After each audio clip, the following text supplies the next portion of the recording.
Բարև ձեզ հարգելի քաղաքացիներ, խոստացել էի լայվ մտնել, կապված հայ առաքելական Սուրբ եկեղեցու նկատմամբ այս վայրենի հարձակման փաստով, այն հարցով, թե ինչ կարող է անել մեզնից յուրաքանչյուրը դրա հետ կապված, եւ մի անգամ մտա ինչ-որ տեխնիկական պատճառով լայվը ընդհատվեց, դրա համար նորից եմ խոսում, երկար չեմ խոսելու, կարճ, մենք յուրաքանչյուրս, բացի նրանից, որ Հայաստանի Հանրապետության քաղաքացի ենք, մեզնից շատ-շատերը հայ առաքելական Սուրբ եկեղեցու դավաներ ենք։ Եվ այն ինչ որ տեղի է ունենում Նիկոլ Փաշինյանի եւ իր ղեկավարած ուժի կողմից, դա ոչ այլ ինչ է, քան հարձակում հայ առաքելական եկեղեցու նկատմամբ։ Ընդ որում, այդ հարձակումը ոչ թե ինչ-որ սպոնտան, պահիտակ, ինչպես շատերը ասում են, դեղեր չտալու հետևանքով, ինչ-որ գործունեություն է, լավ, ծրագրված, մշակված, վիրավորանքի, կեղտոտ խոսքերի, անպատասխանատու խոսքերի, հեղինակությունը նվազեցնելու, այսպիսի գործողություններ, որի վերջնակետը պետք է լինի կոնկրետ գործողությունը, եւ դրա մասին էլ շատ պարզ Նիկոլ Փաշինյանը հայտարարեց, որ անհրաժեշտ է ուրեմն որ Հայաստանի Հանրապետությունը վճռական դեր ունենա ամենայն հայոց կաթողիկոսի ընտրության հարցում, դա ոչ այլ ինչ է, քան եկեղեցին բռնագրավելու նախապատրաստություն, դրան ուղղված քայլ, եւ ամենազավեշտալին, ասում է, բարեվարկության, ուրեմն պետք է տեստ անցնի։ Ուրեմն մի մարդ է ասում բարեվարկության մասին, որ այնպիսի անպարկեշտ արտահայտություններ է թույլ տալի լինելով ղեկավար, որ ասենք այդ մարդը եւ բարեվարկությունը իրար հետ բացարձակ ոչ մի կապ ունենալ ընդհանրապես չեն կարող։ Բարեվարկություն։ Բայց բարեվարկությունը երկրորդական է, այստեղ հայ առաքելական եկեղեցին բռնագրավելու խնդիր է դրվում, եւ մենք 5 իրավապաշտպանների նախաձեռնությամբ շատ արագ երեք արձագանքեցինք, դրան տվեցինք իրավական գնահատական, որպես համանդրական կարգի տապալման նախապատրաստություն,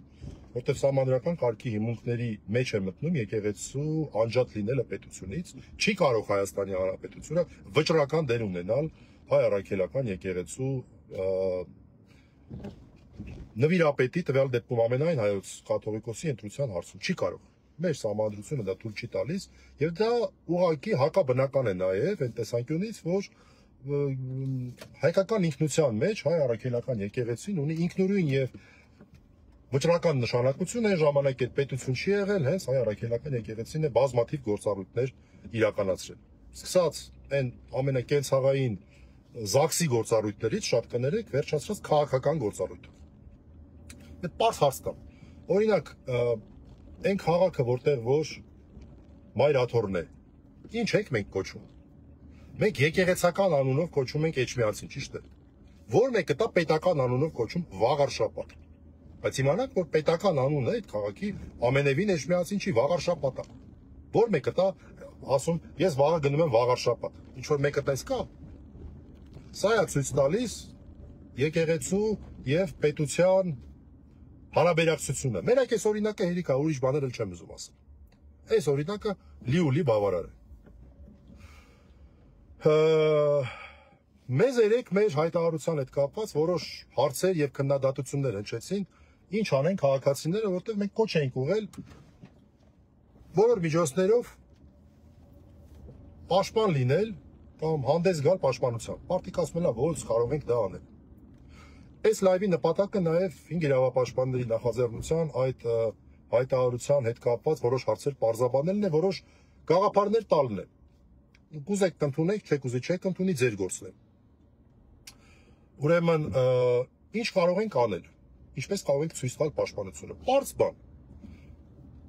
Մեր եկեղեցու ամենակարևոր արարողությունը կամ մարդու կապը եկեղեցու հետ ամենևին մոմ վառելը չի, այլ մի կարևորագույն իրադարձություն, մի արարողություն է, ծիսակատարություն է, խորհրդակատարություն է, որը տեղի է ունենում ամեն կիրակի, պլյուս որոշ դեպքերում նաև այլ օրերի, որը կոչվում է պատարագ։ Սովորաբար ժամը 11-ին է սկսվում, օրինակ մայր տաճարում կամ Գրիգոր Լուսավորիչ տաճարում, մայր տաճարում, Մայրաթորի մայր տաճարում, Գրիգոր Լուսավորիչ մայր տաճարում Երևանի ժամը 10:30, հիմնականում կամ 10-ից կամ 10 կամ 11-ին։ Մի չխնաղագույն արարողություն, խորհրդակատարություն, որի բուն նպատակը բովանդակությունը քրիստոնյայի կապն է Քրիստոսի հետ։ Այդ կապը նույնիսկ նյութականացված մակարդակով, բովանդակային մակարդակով տալն է հաղորդության ձևով, որ տեղի ունենում մոտ 2 ժամ տևող այդ խորհրդակատարության վերջում։ Եվ քահանան որպես միջնորդ է հանդես գալիս մարդու եւ Աստծո միջև։ Դարերով մշակված գեղեցկագույն ծիսակարգ, դարերով մշակված եւ հիմնականում խնդիր է առաջանում գրափարի հետ կապված, բայց գիտեք,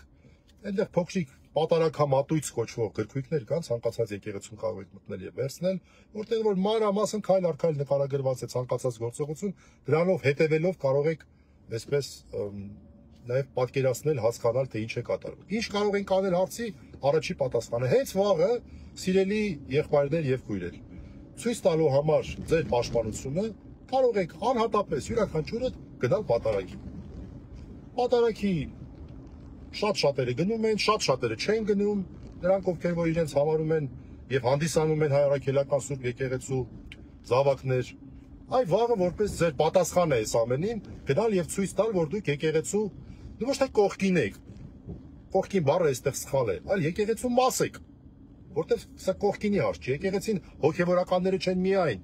Եկեղեցին մենք բոլորս ենք, հոգեվորական դասը եւ աշխարհական դասը։ Եվ մի հատ շատ ավելի կոնկրետ եւ այսպես եթե կարող ենք ասել նուրբ առաջարկ, որովհետեւ ես օրինակ այս չգիտեի դրա մասին։ Տեսեք, այ որ վաղը գնաք պատարագի, եթե չգիտեք իհարկե, կարծում եմ շատերը չգիտեն, ես չգիտեի։ Այնտեղ կարող եք տեսնել տարբեր եկեղեցիներում, տարբեր տեղերում է։ Օրինակ Սուրբ Խաչ եկեղեցում ձախի վրա է, Գրիգոր Լուսավորիչում աջի վրա է, ինչ որ մի այսպես փոքր տեղ կա, սեղան է, որտեղ որ թղթեր են դրված։ Կարող եք մոմավաճառներին հարցնել, ձեզ կհուշեն։ Դա ինչի համար է։ Ուրեմն պատարագի ժամանակ,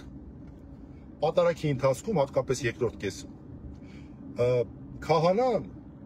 մեր խնդրանքով, բացի ընդհանրական աղոթքներից, նաև անհատական աղոթքներ է կատարում մեր խնդրանքով, մեր նշած անձանց համար։ Կամ եթե հանգուցյալ են հոգու հանգստության եւ հիշատակության համար, իսկ եթե ողջ են, ապա հոգու եւ մարմնի բժշկության համար։ Երկու առանձին թղթերով։ Ընդ որում, այդտեղ որ թղթերը եւ գրիչը դրված է, դա չի նշանակում, որ դուք չեք կարող տանը մի թղթի վրա գրել ձեր հարազատի կամ որևէ այլ անձի անուն եւ խնդրել, որպեսզի քահանան ծածուկ աղոթքի ժամանակ ոչ բարձրաձայն, այլ խորանում կանգնած, սեղանի առջև կանգնած, ասուն խնդրի նաեւ աղոթքանի տվյալ անձի համար։ Այ վաղը որ գնաք պատարագի, կարող եք դա տեսնել եւ խնդրել քահանային, որպեսզի աղոթք անի ձեր հարազատների համար, հանգուցյալների համար առանձին այնտեղ թուղթ կա, ողջերի համար առանձին, կամ դուք կարող եք գրելով ասեմ, բժշկության կամ հանգստության, որ պարզ լինի, թե ինչպիսի աղոթք է կատարելու ծածուկ աղոթքի ժամանակ, այն ժամանակ, երբ որ պատարագի ինչ-որ մի հատված է, երբ որ սարկավագը, դպիրները, երգչախումբը, որպես դպիրներ, ինչ-որ մի աղոթք են անում, կամ երգ են երգում, կամ շարական են երգում, կամ սաղմոս են երգում, չգիտեմ, արարողությունը շարունակում են, այդ պահին կարող եք տեսնել մի քանի այդպիսի հատվածներ կան, որ սեղանի առջև կանգնած ծածուկ, այսինքն ոչ բարձրաձայն, աղոթք է կատարում քահանան, պատարագիչը։ Եվ այդ ընթացքում այդ թղթերը բերում են, դնում են իր առջև, ինքը հերթով հիշատակում է այդ մարդկանց։ Որն է իմ առաջարկը։ Ուզեք կհամաձայնվեք, ուզեք չեք համաձայնվի։ Տեսեք, մեր եկեղեցու վրա հարձակման նպատակը ո՞րն է։ Իմ պատկերացմամբ մեր եկեղեցու վրա հարձակման նպատակներից մեկը նաև այն է, որ մեր եկեղեցին պետությանը փոխարինելով մեր բոլորի արժանապատվությունն է պաշտպանում։ Օրինակ, հենց այս օրերին, հենց հիմա ամենայն հայոց կաթողիկոսը Շվեյցարիայի Բերն քաղաքում, մայրաքաղաքում նախաձեռնել է եւ մասնակցում է Արցախի հայկական, հոգեվոր, նյութական ժառանգության, եկեղեցիների եւ այլն պահպանության վերաբերյալ միջազգային գիտաժողովի։ Դա եկեղեցիների համաշխարհային խորհուրդն է, կազմակերպել մեր նախաձեռնությամբ եւ իրականում այս այն որ ոնց են խաչից սատանաները բանանում, չէ՞, տենց ինչ է, այդ բարկա է, շատ սիրուն հայերեն, ոստում, չէ՞, սենց ինչ-որ մի բարկա, վերս ես թռնում, էլի, սենց այսահարվում, հա, այս բառը ասեմ, այդ սիրուն բառն է ուզում հիշել, մի ուրիշը հիշեցի,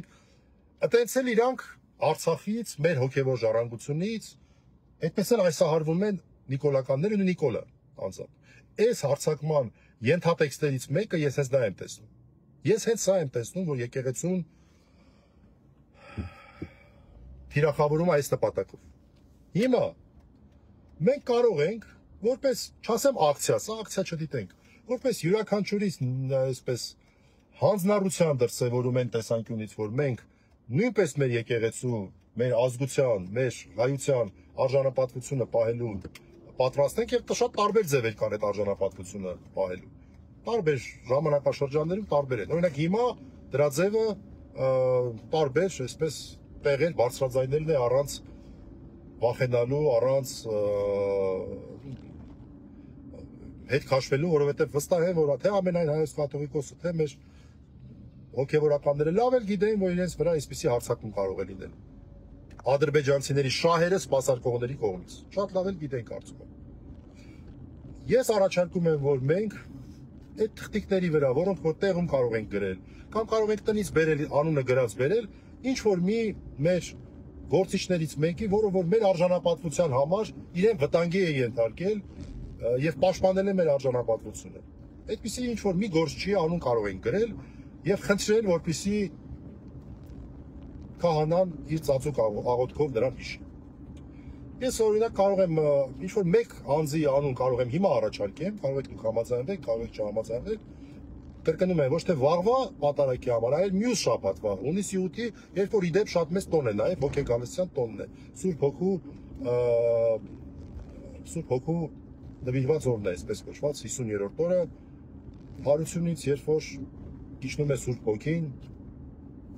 առաքյալների վրա, կամ մխիթարիչը, այդ երկու տերմիններն էլ կիրառելի են։ Հիմա ինչ եմ ես առաջարկում եւ մինչեւ բովանդակությունը ասեմ, նպատակը ասեմ։ Նաեւ մեր եկեղեցին պետք է տեսնի, որ կան մարդիկ, որ իր կողքը իր շուրջը, իրենում կանգնած են եւ պատրաստ են զոհողությունների, տարբեր տեսակ զոհողությունների, ժամանակի զոհողության, ոստիկանության կողմից ծեծ ուտելու զոհողության եւ այլն, որոնք պատրաստ են եւ կանգնած են, եւ այն մարդիկ, ովքեր որ պատրաստ են եւ կանգնած են, որպես նաեւ խորհրդանշական քայլ, նաեւ բովանդակային քայլ հարգելով այդ մարդուն, կարող են գրել մեկ կոնկրետ մարդու անուն։ Ես օրինակ առաջարկում եմ, հիմա գտնվում եմ օրինակ այս պահին թեքվում եմ Սայաթ Նովա, հիմա աչով այստեղ գործ ունեմ, թեքվելու եմ դեպի համալսարան, օրինակ հենց այստեղ է գտնվում, շատ վատ տեղով եմ ասնում, ՔՊ-ի գրասենյակի մոտով եմ ասնում,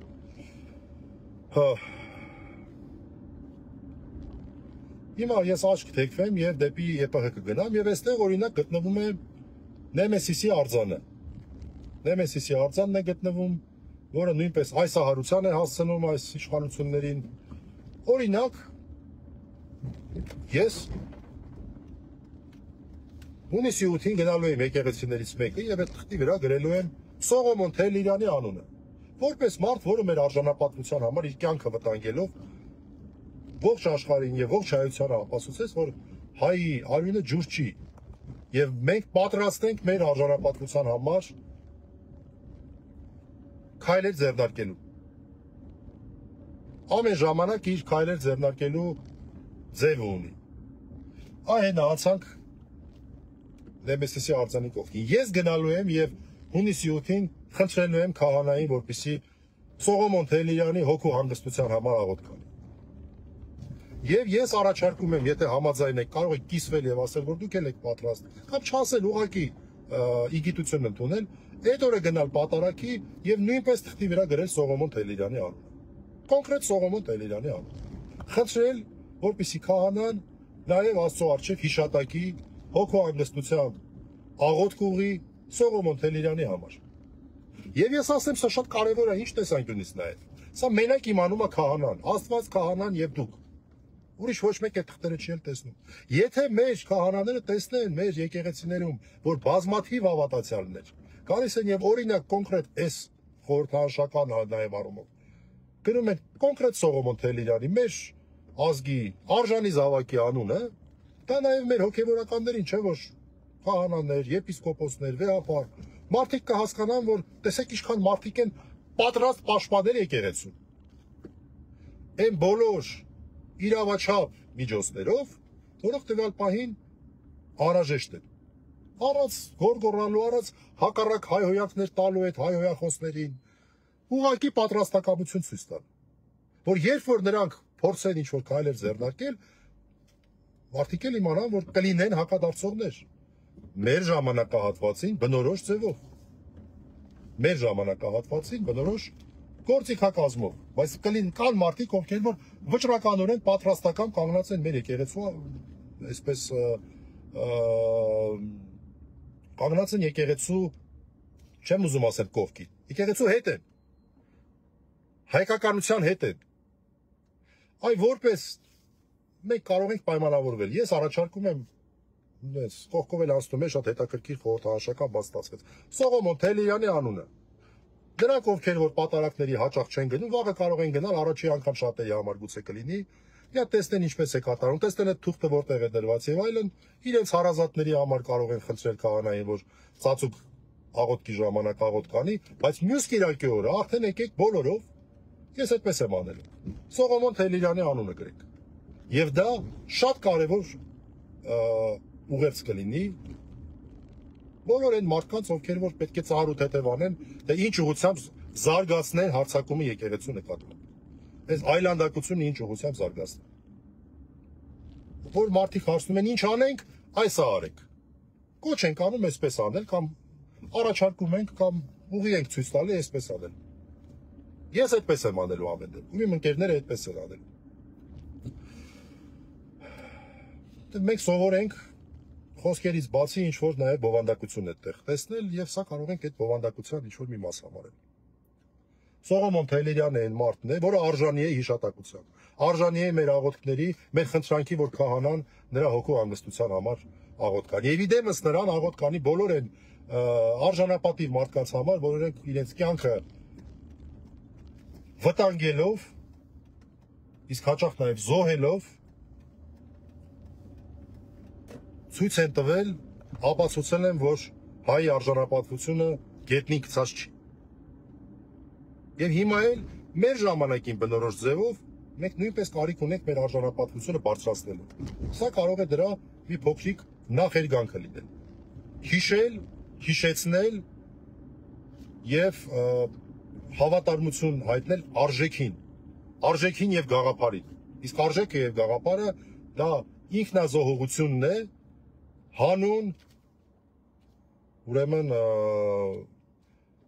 հայ արժանապատվության, հանուն մեր հավատքի։ Այդ տեսեք, մեր եկեղեցին դեռ 4-րդ, 5-րդ դարում, 5-րդ ոչ թե 4-րդ, մի նշանաբան է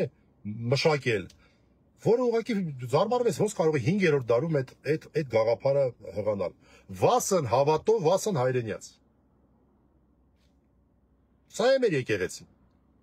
Մեր եկեղեցին թե մեր հավատքն է, թե մեր ազգային ինքնությունն է։ Սա էլ մեր առաջարկն էր։ Բոլոր այն մարդկանց, ովքեր որ ասում են ինչ անենք։ Վաղը գնացեք պատարակի, մյուս կիրակի օրն էլ գնացեք պատարակի, Սուրբ Հոգու Գալստյան օրը, եւ հունիսի 8-ի պատարակի ժամանակ խնդրեք այդ թուղթը, որ գրում եք այ դեպ, հետո ինչ եք անում։ Այնտեղ խորանի մոտ կարող եք մոտեցնել որևէ մի սարկավագի կամ դպիրի փոխանցել, կամ այնտեղ տեղ է լինելու,